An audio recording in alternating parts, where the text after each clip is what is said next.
+2 chemistry ക്ലാസ്സിലേക്ക് എന്റെ എല്ലാ കുട്ടികൾക്കും സന്തോഷത്തോടെ സ്വാഗതം. കഴിഞ്ഞ ക്ലാസ്സുകളിൽ നമ്മൾ നൈട്രജൻ ഫാമിലിയിലെ എലമെന്റ്സ് എന്താണെന്ന് പരിചയപ്പെട്ടു. അതിന്റെ ഫിസിക്കൽ പ്രോപ്പർട്ടീസും ഒക്കറൻസും ഒക്കെ കണ്ടു. ഇന്ന് നമ്മൾ പഠിക്കാൻ പോകുന്നത് നൈട്രജൻ ഫാമിലിയിലെ മെമ്പേഴ്സിന്റെ കെമിക്കൽ പ്രോപ്പർട്ടീസ് ആണ്.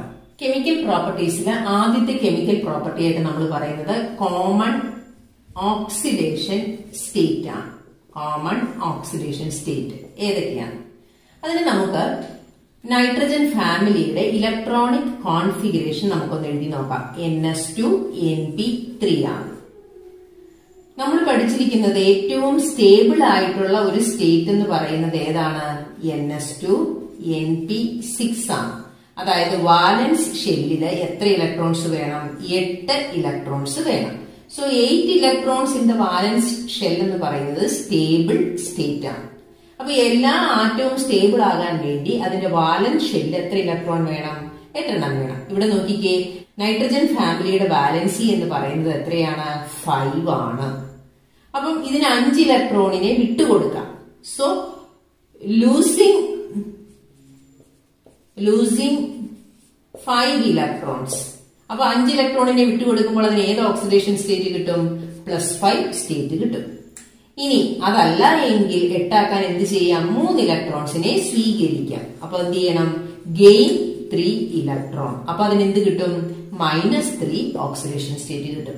അപ്പൊ കോമൺ ഓക്സിഡേഷൻ സ്റ്റേറ്റ് ആയിട്ട് നമുക്ക് എന്ത് എഴുതാം?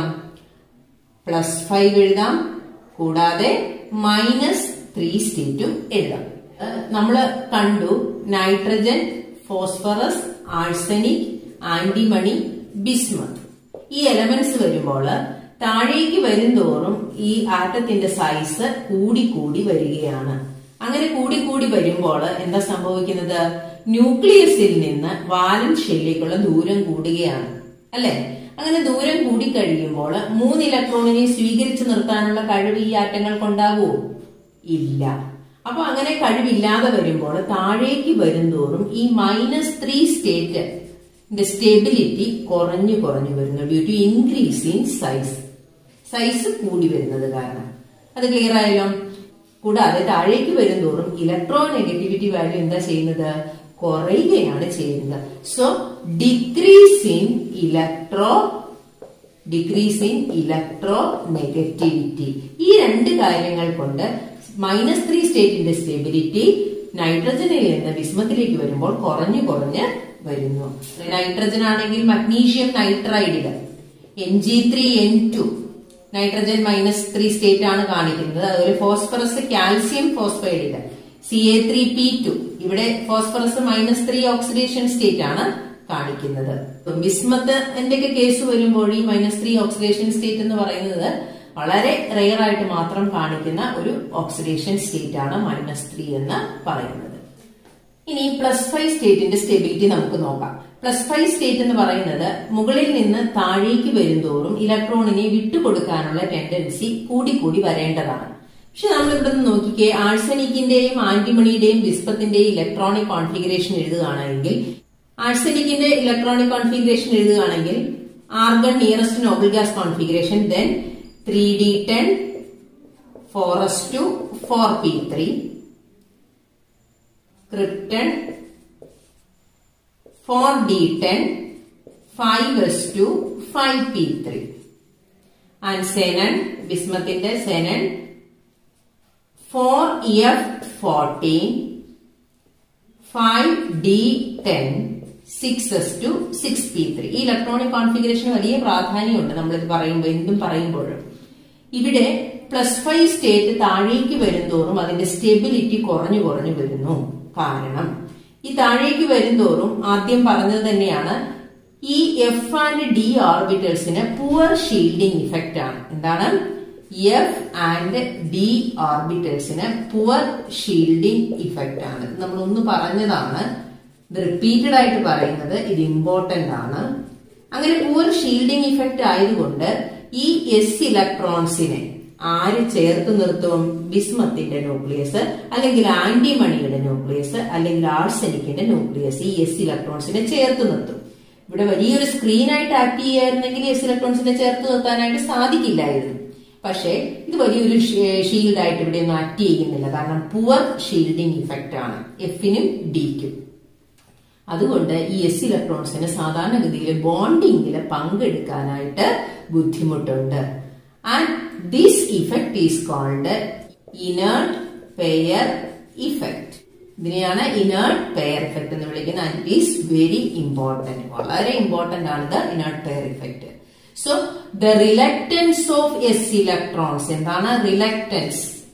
വിമുഖതയാണ്. ആർക്ക്? സമ്മതമില്ലായ്മയാണ്. ആർക്ക്? s ഇലക്ട്രോൺസിന്. To take part in bonding due to the ineffective shielding, അതാണ് അല്ലെങ്കിൽ poor shielding effect of f and d orbitals is called inert pair effect. അപ്പൊ ബോണ്ടിങ്ങിൽ ആര് പങ്കെടുക്കില്ല? ഈ s ഇലക്ട്രോൺസ് പങ്കെടുക്കില്ല. s ഇലക്ട്രോൺസ് പങ്കെടുത്തില്ല എങ്കിൽ ഇവ എത്ര ഇലക്ട്രോൺസ് മാത്രമേ കളയുള്ളൂ?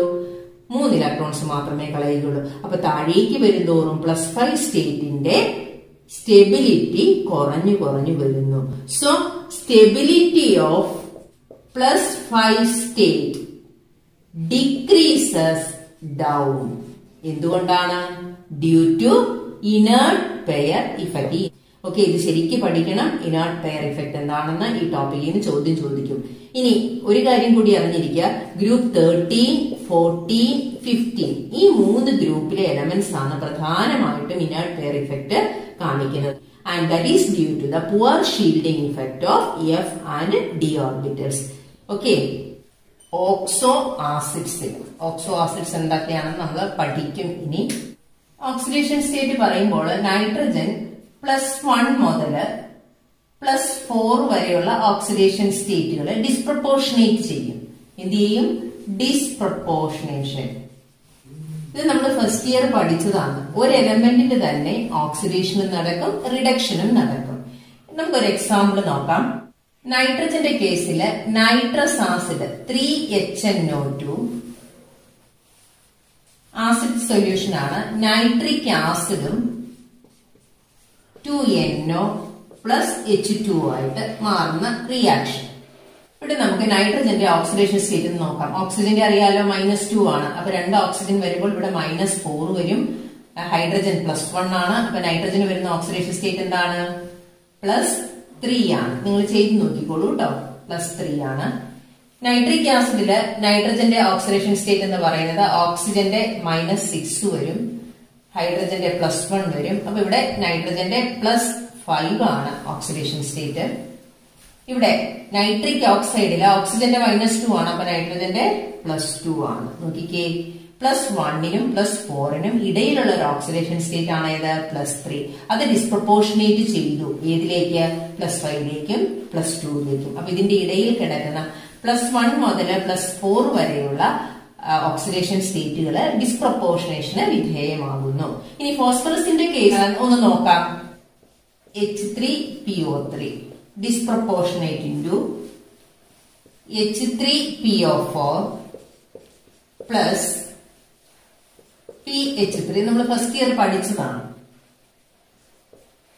ഇവിടെ ഫോസ്ഫറസിന്റെ ഓക്സിഡേഷൻ സ്റ്റേറ്റ് ഓക്സിജന്റെ -6, ഹൈഡ്രജന്റെ +3 വരും. അപ്പം ഫോസ്ഫറസിന്റെ എത്രയാണ് വരുന്നത്? +3. ഇവിടെ ഫോസ്ഫോറിക് ആസിഡില് ഓക്സിജന്റെ -8, ഹൈഡ്രജന്റെ +3, ഫോസ്ഫറസിന്റെ എത്ര വരും? +5. PH3യില് ഫോസ്ഫറസിന്റെ ഓക്സിഡേഷൻ സ്റ്റേറ്റ് എത്ര വരും? -3. നോക്കിക്കേ, ഫോസ്ഫറസിന്റെ കേസില് nearly all intermediate oxidation state disproportionate into +5 and -3. എല്ലാ ഓക്സിഡേഷൻ സ്റ്റേറ്റ്, ഓൾമോസ്റ്റ് എല്ലാ ഓക്സിഡേഷൻ സ്റ്റേറ്റും ഏതിലേക്ക് ഡിസ്പ്രപ്പോർഷനേറ്റ് ചെയ്യുന്നു? +5 സ്റ്റേറ്റിലേക്കും -3 സ്റ്റേറ്റിലേക്കുമായിട്ട് മാറുന്നു. ഒരു എലമെന്റിന് തന്നെ ഓക്സിഡേഷനും നടന്നു, റിഡക്ഷനും നടന്നു. ഓക്സിഡേഷൻ നടക്കുമ്പോഴാണ് അതിന്റെ ഓക്സിഡേഷൻ സ്റ്റേറ്റ് കൂടുന്നത്, റിഡക്ഷൻ നടക്കുമ്പോൾ അതിന്റെ ഓക്സിഡേഷൻ സ്റ്റേറ്റ് കുറയുന്നു. നമ്മൾ പഠിച്ചതാണ് അല്ലെ ഫസ്റ്റ് ഇയർ. ഓക്കെ, ഇനി വളരെ ഇമ്പോർട്ടന്റ് ആയിട്ടുള്ള ഒരു കെമിക്കൽ പ്രോപ്പർട്ടിയാണ് നൈട്രജന്റെ ഇലക്ട്രോണിക് കോൺഫിഗറേഷനുമായിട്ട് ബന്ധപ്പെട്ടുള്ളത്. നൈട്രജന്റെ ഇലക്ട്രോണിക് കോൺഫിഗറേഷൻ നമുക്കൊന്ന് എഴുതിയാലോ? 1s2, 2s2, 2p3. നൈട്രജന് ആകെയുള്ള ഓർബിറ്റൽസ് ഏതാണ്? ഒരു 2s-ഉം 1s ഓർബിറ്റൽ ഉണ്ട്. Then how many p orbital? p orbital 3 ഉണ്ടല്ലേ? അപ്പൊ അങ്ങനെ നമുക്ക് നോക്കുകയാണെങ്കിൽ 3p ഓർബിറ്റൽസും ഉണ്ട്. നമ്മളിത് എഴുതുന്നത് ഇങ്ങനെയാണ്, s ആൻഡ് 3p ഇങ്ങനെയാണ് നമ്മൾ എഴുതുന്നത്. അങ്ങനെ ഇപ്പൊ ടോട്ടൽ എത്ര ഓർബിറ്റൽസ് ഉണ്ടെന്ന് നോക്കിക്കേ. ടോട്ടൽ അതിനുള്ള ഓർബിറ്റൽസ് 4 എണ്ണമാണുള്ളത്. ഈ 4 ഓർബിറ്റൽസ് മാത്രമേ ആർക്കുള്ളൂ? നൈട്രജനുള്ളൂ. സോ നൈട്രജന് ഏതെങ്കിലും ഒരു ആറ്റവുമായിട്ട് ബോണ്ടിങ്ങിൽ ഏർപ്പെടുമ്പോൾ പരമാവധി 4 ആറ്റങ്ങളുമായിട്ട് മാത്രമേ ബോണ്ടിങ്ങിൽ ഏർപ്പെടാനായിട്ട് സാധിക്കുള്ളൂ. So the maximum covalency of nitrogen is 4. 4 പറ്റുകയുള്ളൂ. 4-ൽ കൂടുതൽ ഒരിക്കലും പറ്റില്ല. 4-ൽ കൂടുതൽ വേണമെങ്കിൽ ഇവിടെ എന്ത് വേണം? വേക്കന്റ് ഓർബിറ്റൽ വേണം. നമുക്കറിയാം 2p കഴിഞ്ഞാൽ അവിടെ എന്തില്ല? ഡി സബ്ഷെൽ ഒന്നുമില്ല. ഡി സബ്ഷെൽ വരുന്നത് എവിടെയാണ്? 3rd ഷെല്ലിലാണ് ഡി സബ്ഷെൽ വരുന്നത്. അടുത്ത പ്രിൻസിപ്പൽ ലെവലിലാണ്.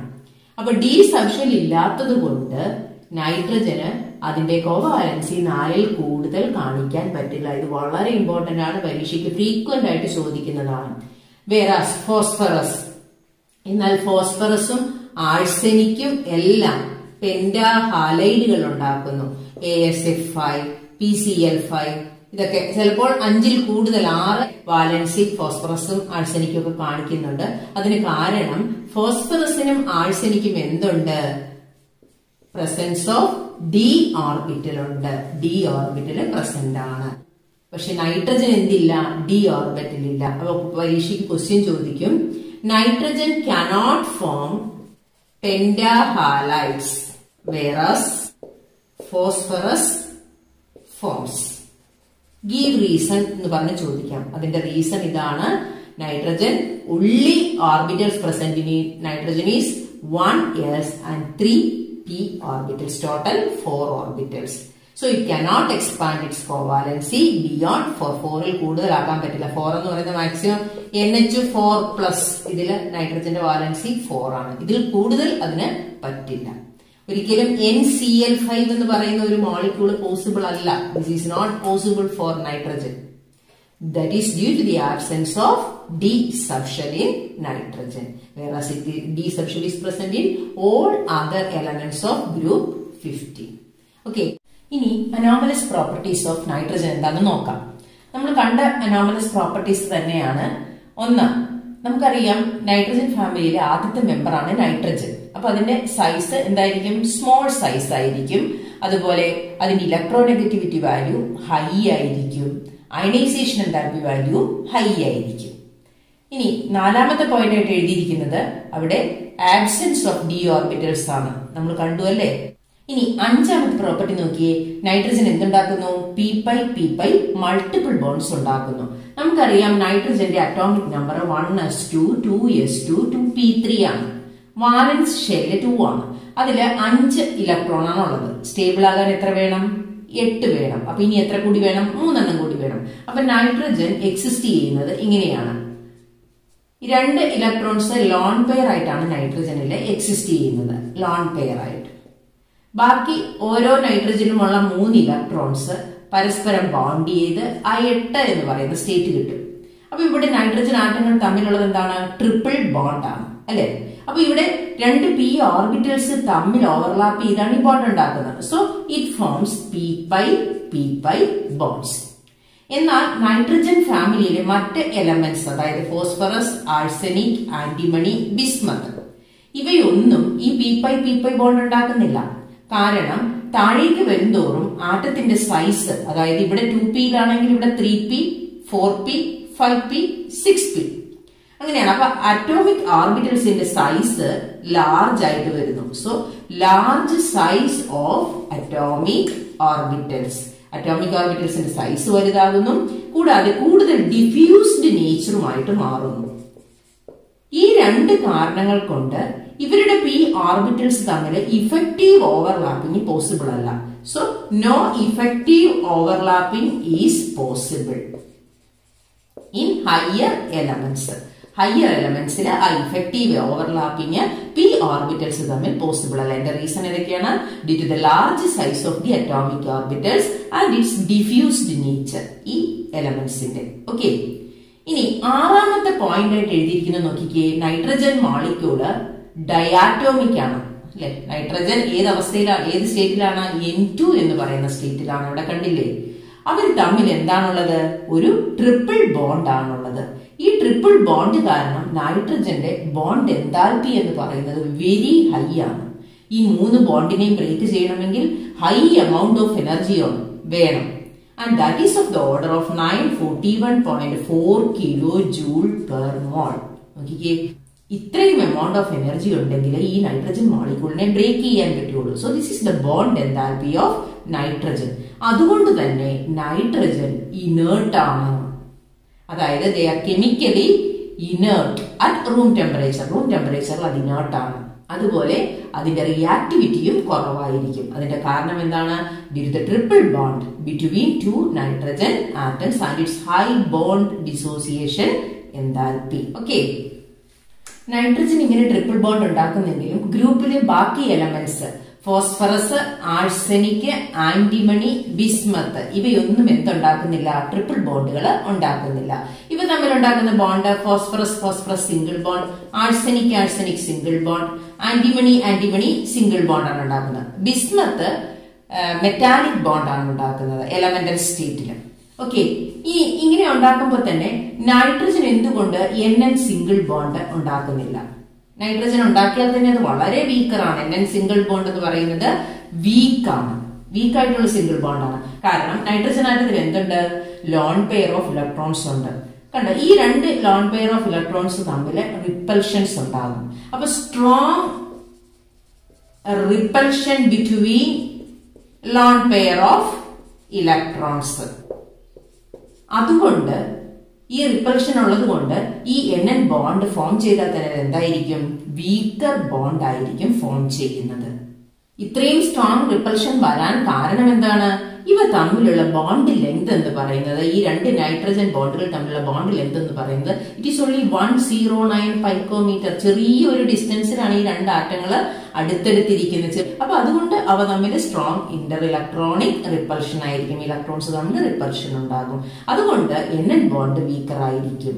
അങ്ങനെ NN ബോണ്ട് വീക്കർ ആകുമ്പോൾ നൈട്രജന് ആ ആറ്റത്തിനോട് തന്നെ ബോണ്ട് ഉണ്ടാക്കാനുള്ള കഴിവ്, അതിനെ എക്സ്റ്റെൻഡ് ചെയ്ത് കൊണ്ടുപോകാനുള്ള കഴിവ്, അതിനെയാണ് നമ്മൾ എന്തെന്ന് വിളിക്കുന്നത്? Catenation. Ability of an atom to make bond with itself. അതിനോട് തന്നെ ബോണ്ട് ഉണ്ടാക്കാനുള്ള കഴിവ് കുറഞ്ഞു വരുന്നു. അതാണ് 7ാമത്തെ പോയിന്റ് ആയിട്ട് എഴുതിയിരിക്കുന്നത്. The catenation tendency become weaker. അത് കുറഞ്ഞു വരുന്നു. അതുകൊണ്ട് നൈട്രജനെ ഏത് രൂപത്തിലായിരിക്കും എക്സിസ്റ്റ് ചെയ്യുന്നത്? ഒരു ഗ്യാസ് ആയിട്ടായിരിക്കും എക്സിസ്റ്റ് ചെയ്യുന്നത്. അതേസമയം ഫോസ്ഫറസും ആഴ്സനിക്കും ഒക്കെ എന്താണ്? സോളിഡ് ആണ്. അതിന് എന്തിനുള്ള ടെൻഡൻസി ഉണ്ട്? ക്യാറ്റനേഷൻ ടെൻഡൻസി ഉണ്ട്. ഫോസ്ഫറസ് എക്സിസ്റ്റ് ചെയ്യുന്നത് P4 ആയിട്ടാണ്. നമുക്ക് പഠിക്കാനുണ്ട് ഫോസ്ഫറസിന്റെ എക്സിസ്റ്റൻസ്. 4 ഫോസ്ഫറസ് ആറ്റങ്ങൾ തമ്മിൽ ഇങ്ങനെയാണ് ബോണ്ട് ഫോം ചെയ്തിരിക്കുന്നത്. P4 ആയിട്ടാണ് എക്സിസ്റ്റ് ചെയ്യുന്നത്. എന്നാൽ അങ്ങനെ ഒരു ടെൻഡൻസി ആര് കാണിക്കുന്നില്ല? നൈട്രജൻ കാണിക്കുന്നില്ല. That arises due to the strong repulsion between the lone pair of electrons, and this repulsion is due to the small bond length between nitrogen atom. Okay. ഇനി 8ാമത്തെ point ആയിട്ട് എഴുതിയിരിക്കുന്നത് it cannot form p-pi d-pi bonds. അതെന്താണ്? ഒരിക്കലും ഒരു d-pi bond ഉണ്ടാക്കാൻ നൈട്രജന് സാധിക്കുമോ? ഇല്ല. എന്തുകൊണ്ട് പറ്റില്ല? നിങ്ങൾ 4ാമത്തെ പോയിന്റ് ഒന്ന് നോക്കിക്കേ. അവിടെ എന്തില്ല? d ഓർബിറ്റൽസ് നൈട്രജനില് ഇല്ല. അതുകൊണ്ട് ഒരിക്കലും അതിന് എന്ത് ഫോം ചെയ്യാൻ സാധിക്കില്ല? ഒരു p-pi d-pi ബോണ്ട് ഉണ്ടാക്കാനായിട്ട് സാധിക്കില്ല. എന്നാൽ ബാക്കി എലമെന്റ്സിന്, നൈട്രജൻ കഴിഞ്ഞ് താഴേക്കുള്ള എലമെന്റ്സ് ഏതൊക്കെയാണ്? ഫോസ്ഫറസ്, ആഴ്സനിക്, ആന്റിമണി, അവയ്ക്കെല്ലാം എന്തിന് സാധിക്കും? ഒരു p-pi d-pi ബോണ്ട് ഉണ്ടാക്കാനായിട്ട് സാധിക്കും. ഉദാഹരണത്തിന് ഒരു കോമ്പൗണ്ട് ആണ് R3P ഡബിൾ ബോണ്ട്. ഫോസ്ഫറസിന്റെ ഒരു കോമ്പൗണ്ട് ആണ്. R എന്ന് പറയുന്നത് ആൽക്കൈൽ ഗ്രൂപ്പ് ആണ്. ഏതാണ്? R is the alkyl group. Alkyl group എന്ന് പറഞ്ഞാൽ അതൊരു CH3 ഗ്രൂപ്പ് ആകാം, അല്ലെങ്കിൽ ഒരു C2H5 ഗ്രൂപ്പ് ആകാം. ഏത് വേണമെങ്കിലും ആകാം. മറ്റൊരു കോമ്പൗണ്ട് ആണ് R3P ഡബിൾ ബോണ്ട് CH2. ഇവിടെ നിങ്ങൾ നോക്കിക്കേ, ഇവിടെ ഈ ഫോസ്ഫറസും ഓക്സിജനും തമ്മിൽ ഒരു പൈ ബോണ്ട് ഫോം ചെയ്തിട്ടുണ്ട് ഇല്ലേ? ഈ പൈ ബോണ്ട് ഫോം ചെയ്തിരിക്കുന്ന ഓക്സിജനിലെ പി ഓർബിറ്റലേ ഉള്ളൂ, ഡി ഇല്ല എന്ന് നമുക്കറിയാം. അപ്പൊ ഓക്സിജന്റെ പി ഓർബിറ്റലും ഫോസ്ഫറസിന്റെ ഡി ഓർബിറ്റലും തമ്മിലാണ് ഇവിടെ ബോണ്ട് ഫോം ചെയ്തിരിക്കുന്നത്. That is a p pi d pi bond. ഫോസ്ഫറസിന്റെ ഡിയും ഓക്സിജന്റെ പി ഓർബിറ്റലുമാണ് ഇവിടെ ഈ പൈ ബോണ്ട് ഫോം ചെയ്തിരിക്കുന്നത്. ഇവിടെയും അതുപോലെ തന്നെ കാർബണിന്റെ പി ഓർബിറ്റലും ഫോസ്ഫറസിന്റെ ഡി ഓർബിറ്റലും തമ്മിലാണ് ഇവിടെ ഈ പൈ ബോണ്ട് ഫോം ചെയ്തിരിക്കുന്നത്. So such pi bonds R possible. P pi d pi bond is possible in heavier members. അതുപോലെ തന്നെ ഈ ഫോസ്ഫറസിനും ആഴ്സനിക്കിനും ഒക്കെ, ഫോസ്ഫറസ് ആൻഡ് ആഴ്സനിക് മോളിക്യൂൾസിന് എന്തിനുള്ള പ്രവണതയുണ്ട്? ഡി പൈ ബോണ്ട് ഫോം ചെയ്യാനുള്ള കഴിവുണ്ട്. പി പൈ ഡി പൈ എന്ന് മാറി എന്തായി? D pi. ഇത് എവിടെയാന്ന് വെച്ച് കഴിഞ്ഞാൽ ഫോസ്ഫറസും ആഴ്സനിക്കും ഒക്കെ ട്രാൻസിഷൻ മെറ്റൽസുമായിട്ട്, ഡി ബ്ലോക്ക് എലമെന്റ്സുമായിട്ട് കോമ്പൗണ്ട് ഉണ്ടാക്കുന്നുണ്ട്. അവിടെ ഫോസ്ഫറസും ആഴ്സനിക്കും ഒക്കെ ലിഗാൻഡുകളായിട്ട് ആക്ട് ചെയ്യുന്നു. ലിഗാൻഡ് എന്ന് പറഞ്ഞാൽ എന്താണ്? an atom or group of atoms which can donate a pair of electrons. പഠിക്കാനുണ്ട് നമുക്ക് ഇനി ഒരു chapter, donate a pair of electrons. Pair of ഇലക്ട്രോൺസിനെ, ഒന്നോ അതിലധികമോ പെയർ ഓഫ് ഇലക്ട്രോൺസിനെ ഡൊണേറ്റ് ചെയ്യാൻ കഴിവുള്ള ഒരാറ്റത്തെയോ അല്ലെങ്കിൽ ഗ്രൂപ്പ് ഓഫ് ആറ്റംസിനെയോ നമുക്ക് എന്തെന്ന് വിളിക്കാം? ലിഗാൻഡ് എന്ന് വിളിക്കാം. അങ്ങനെ ഫോസ്ഫറസ് ഒരു ലിഗാൻഡായിട്ട് ആക്ട് ചെയ്യുന്നുണ്ട്. ഫോർ എക്സാമ്പിൾ PCH5 ത്രൈസ് എന്ന് പറയുന്ന ഒരു മോളിക്യൂൾ, ഇതൊരു ലിഗാൻഡായിട്ടാണ് ആക്ട് ചെയ്യുന്നത്. ഇതൊരു ട്രാൻസിഷൻ മെറ്റലുമായിട്ട് ബോണ്ടിങ്ങിൽ ഏർപ്പെടുമ്പോൾ ഇവിടെ നടക്കുന്ന ബോണ്ടിങ് എന്ന് പറയുന്നത് എന്താണ്? ഡി പൈ ബോണ്ടിങ് ആണ്.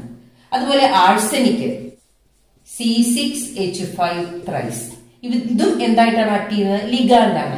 സോ ഹയർ മെമ്പേഴ്സിന് ഡി പൈ ബോണ്ട് ഫോം ചെയ്യാനുള്ള ടെൻഡൻസിയും ഉണ്ട്. നോക്കിക്കേ, ഇതെല്ലാം നൈട്രജന്റെ അനോമലസ് പ്രോപ്പർട്ടീസ് ആണ്. ഇതിനകത്തെല്ലാം 1 word 1 mark question, give reason question ഒക്കെ ചോദിക്കാൻ സാധ്യതയുണ്ട്. അപ്പം ഇത് പഠിച്ചു വെക്കുക. Small size, high electronegativity, high ionisation enthalpy, absence of d orbitals, and nitrogen forms p pi multiple bonds, and nitrogen is diatomic. It possesses a triple bond and it is inert, and hence it is less reactive. Now the 7th point is the cation tendency is weaker in nitrogen. And we kandu alle, because there is strong interelectronic repulsion between two nitrogen atoms, hence it exists as a gas. And nitrogen cannot form p pi d pi bonds due to the absence of d orbitals. Okay. ഇനി ഈ ഭാഗത്ത് നിന്ന് ചോദിക്കാൻ സാധ്യതയുള്ള ചോദ്യങ്ങൾ. Give reason, nitrogen cannot form pentahalides. കാരണം എന്താണ്? Absence of d orbitals. Nitrogen is inert at room temperature because of the high bond dissociation. എന്തായാലും അതിന്റെ വാല്യൂ കൂടി എഴുതുക. Okay. C, nitrogen cannot form d pi p pi bonds. അതിന്റെ reason എന്താണ്? അത് absence of d orbitals in nitrogen ആണ്. നൈട്രജനിലെ d orbitals ഉണ്ടായിരുന്നെങ്കിൽ അത് എന്ത് ഫോം ചെയ്യാമായിരുന്നു? D pi p pi bond form ചെയ്യാമായിരുന്നു. D, heavier members of the group 15 cannot form p pi bonds. ഉണ്ടാക്കാൻ സാധിക്കില്ല. അതിന്റെ റീസൺ എഴുതുക. Second question, on moving down the group, stability of +5 state decreases down. +5 state, oxidation state താഴേക്ക് വരുന്തോറും കുറഞ്ഞു വരുന്നു അതിന്റെ stability. കാരണം എന്താണ്? നമ്മൾ പഠിച്ചത് ഇനേർട്ട് പെയർ ഇഫക്റ്റ്. അത് എക്സ്പ്ലെയിൻ ചെയ്ത് എഴുതുക. അപ്പം ഈ ടോപ്പിക്കുകൾ നന്നായിട്ട് പഠിക്കുക. നമുക്ക് അടുത്ത ക്ലാസ്സിൽ കാണാം. Thank you.